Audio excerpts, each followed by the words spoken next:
Welcome to Q&A, Social Security Disability Today.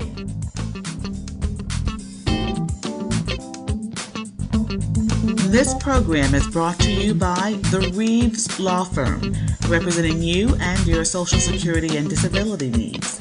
If you have a problem or questions regarding Social Security and disability, call attorney Anthony Reeves.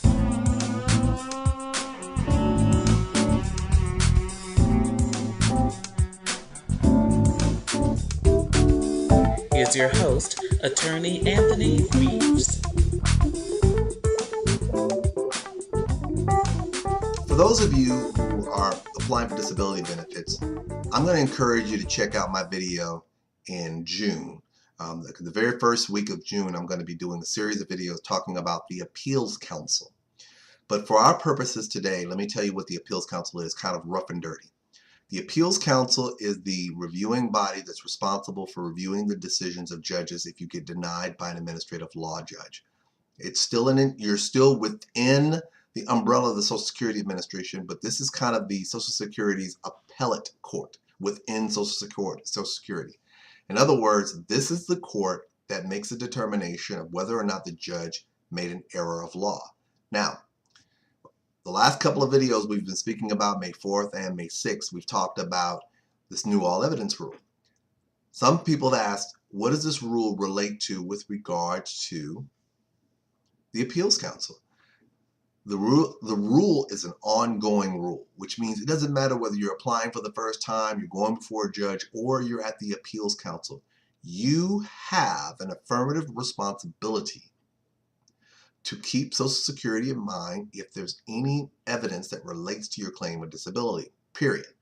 So let's say, for instance, you went before a judge and at the time you had a doctor that was indicating that they were going to send you for a surgical procedure based on an evaluation that they were going to have coming up to determine if it's necessary. You have the hearing, you get denied. Well, you appeal to the Appeals Council. Then afterwards, you actually have the procedure. And so you're thinking to yourself, okay, I had the procedure. Should I submit that to the Appeals Council? Absolutely. Why? This is a procedure that relates to your claim for disability benefits and your ongoing attempt to get disability benefits. Now, it gets a little weird because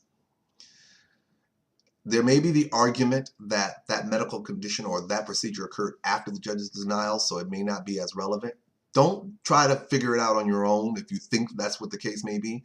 Either submit it or ask a representative or your representative if you have one, whether you believe this is relevant to submit.